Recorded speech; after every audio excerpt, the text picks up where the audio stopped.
are. You just run in the opposite direction. But whether we'll see that, I guess we'll find out very soon. Sorlag's also going to do a good job of sort of just spraying acid on the two main points, being that Mega Health and Heavy Armor, but immediately actually snatching both. That was a horrendous start for ioRek, but so well played by fagn4h. Fantastic play. Because he knew ioRek was going towards that Heavy Armor also. Like, that was just a complete, bold and confident decision. We just talked about how week 4 might make people doubt their choices. That was a well-calculated and bold play, and it just worked out so well. There you go. So fagn4h's now going to be holding on to that, at the moment, that Anarchy. And again, just unable to take control of any of these major pickups so far, and already forced onto that Sorlag. Let's see. And again, found immediately. Spawn. Oh, that was by far, I mean, the fastest round of the tournament. Yeah, ioRek looking completely confident right now to the max. That was swift. I mean, we just saw, well, a bunch of rounds on every single map we just saw in the first set just go down to the wire. Lots of timeouts, but this is the exact opposite. Looks like ioRek is really just sort of sensing that discomfort, perhaps, or maybe he's just feeling himself. Now he's going to, again, try and get that early read. But fagn4h, the immediate change was going Anarchy first. Because you can move quicker and you can navigate the map quicker, the chances of having that stolen is just much lower, I think.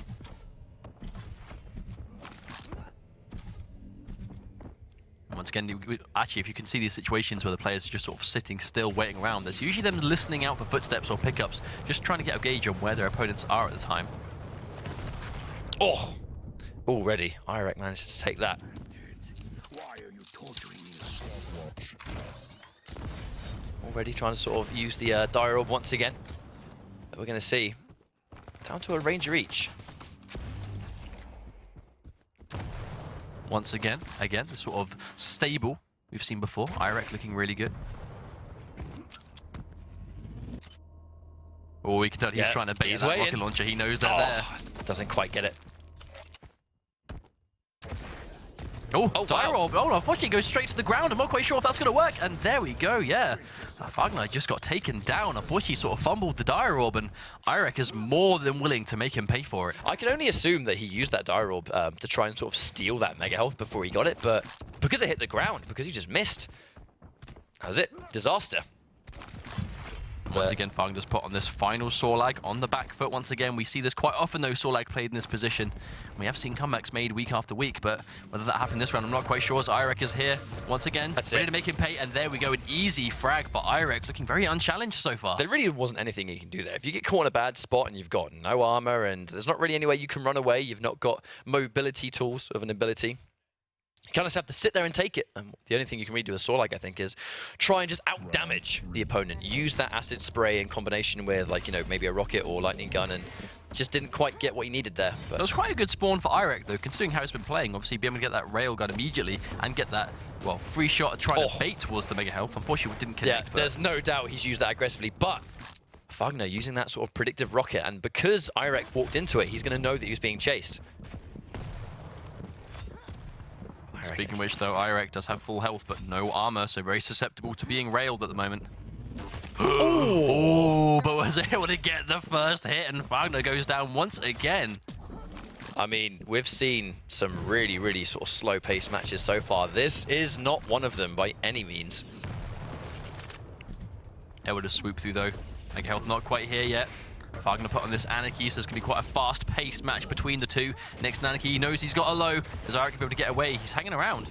Oh, that would have been such a clutch shot as well. ioRek decided to stay there, but he's going to get tagged. Yeah, there's no doubt ioRek sort of stayed there to try and get a cleaner shot. So right as he comes out, if you time it well, before they see that you've reappeared, you get that free rail, but he did manage to make it connect. But they do have that trade. Going for the chase, but not going in for the aggressive Dire Orb. I think he really expected fagn4h to take that heavy armor. Didn't want to risk it. Unfortunately, doesn't really have a lot of decent weaponry right at the moment. He has a super shotgun and a super nail gun. Has he got enough to get this frag? The injection is popped. Does fagn4h go back in? They're both really weak. They're both so weak. That could have been so close.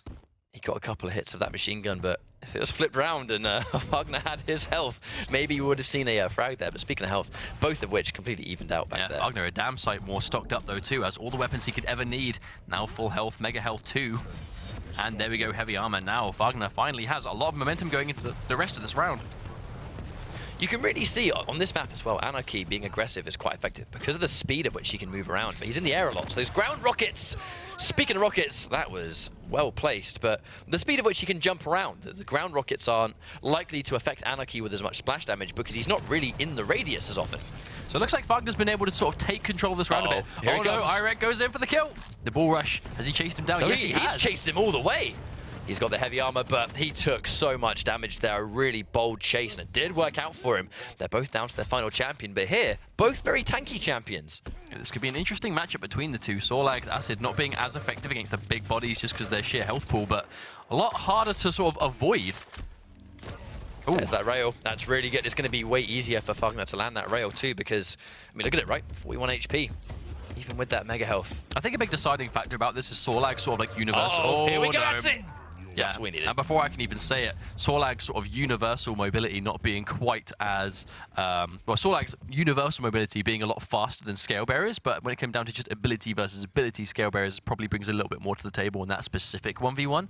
But regardless, isn't even going to matter, as ioRek is able to take the first 3 rounds of that first map very quickly, especially round 1 and 2. They just breezed by. I kind of expected to see the Sorlag Acid be a bit more prominent because no matter what champion you are, it will just shred. It just shreds health, unlike almost anything else in the game. But I think ioRek just did a really good job of staying out of that effective range. When you see these really sort of top Quake players, they understand the strengths and weaknesses of each champion. And if Sorlag is really dangerous at point-blank range, or within medium range where the Acid is likely to hit an opponent, if it's really far away, you're probably not going to get hit by it because you can just dodge it. But if you're point-blank, you can't really do much about it. So if she's spraying you with Acid in combination with rocket damage or lightning gun damage, no matter who you are, your health just disappears. But he just didn't put himself in that situation. Also, a big part of Scale Bearer obviously is the safety. When you take that heavily reduced damage during a bull rush, it's like a clean half. Yeah, isn't it? it is just straight up. You take like half damage you normally would, basically while you're doing that rush. Lets you just, if you time your pickups right, just run over pickups like the mega health. Well, not so much heavy armor on that map, but with Scale Bearer. But universally, if you time your bull rush at the right time, you could almost like guarantee to pick that stuff up without taking much damage. Because obviously, even if you hit like a direct rocket as you go over, you're taking 50 damage, and you've just picked up the mega health or the heavy armor, which is going to top you up just that much more. Which I think really helps out in that sort of final situation where it's just that straight up 1v1 that you can almost safely pick up these pickups that people would normally just try and zone you away from to really control that 1v1, and Scale Bearer just gets through that quite well. But on Blood Run in particular, I think one thing ioRek did a fantastic job of was just the aggressiveness and how he played. He just expected that... He took his fights really well. Yeah, it's like, I can go for a really early start here. I'm confident that I've got enough weapons or I've got enough health to, if I rush him now and he's not expecting it, I am 100% going to come off better. And in that first round, we saw exactly that. Like, before we even went down to like the minute mark, 1 round was already gone. The speed of that game was like... by far the fastest thing we've seen all day, and it was just bold play. That's actually one I find a very interesting difference between certain playstyles in Quake Champions so far. Is some players will take that champion and will then focus on like stocking themselves up, getting themselves back to full health again, so they can survive what will probably be quite a lengthy encounter for the next time. Whereas some players, they will just go for frag after frag straight away. They'll get that first frag, know they've got plenty of weapons, and they will just go seeking you out as soon as you respawn because they know you're not picking up as much weapons at the time. Here's the question. That was quite obviously the playstyle that ioRek enforced. So when it comes to your map, of which you now have the choice, what kind of map do you go with? Do you go for a map that just naturally forces an aggressive play to be not as effective early on? Do you go for a larger map where you have more room to breathe? Do you go for a Blood Covenant or a Ruins of Sarnath? One big thing we see is Anarchy on Ruins of Sarnath is very hard to deal with. When you are good at running away and you're good at just running the map around, you're good at keeping yourself as mobile as physically possible, so your speed is just at supersonic speeds the whole time. Anarchy fits Ruins of Sarnath like a glove. We see that week after week. Maybe that could be the choice here. I think it depends on how much weight he wants to put on his Anarchy, because we unfortunately didn't get to see much of fagn4h's Anarchy, so maybe we'll have to wait and see in this next one. That's even if he picks it, but that's just a quick assumption based on what we might see. Well, you're talking about what we did see. What we did see from fagn4h's Anarchy was certain situations where ioRek would just wait for him to go for a certain item and punish him the second he stepped foot into it. When he was Anarchy, he wasn't really able to do it because he just literally just zip in there, take it, and get out of there before a rocket or a rail could even connect. I think that might be one of the answers. Is just play a champion that is so fast. It's hard to get you locked down. If you get locked down into a certain point, it's harder to sort of contain Anarchy because he's got that increased air movement. If you hit him with a rocket and he gets stuck into the air, most champions kind of have to just deal with the gravity they're currently in. But if you're Anarchy, you get that increased air control of anything, including a rocket that you have been hit by the opponent. So, I don't know. I think we might see him stick with Anarchy at the very least. It seems like a champion that doesn't do, it's not like it's a complete counter to the playstyle by any means, but it means that you're unlikely to just get caught in a situation you cannot survive because Anarchy can escape. We do see a lot of differences though when it comes to new maps. Some people will pick a certain map with a certain team comp in mind. Some people will run the same team comp and will then just pick the map that they think fits that composition We saw that best. in our first series of the day. Yeah, it was probably exactly. the same champions throughout. But obviously it isn't going to be a simple case of, oh, okay, right, well, you know, I'm just going to win the next map because I'm going to pick this and it's going to work because it's unbeatable. Your opponent has the opportunity to change their composition too.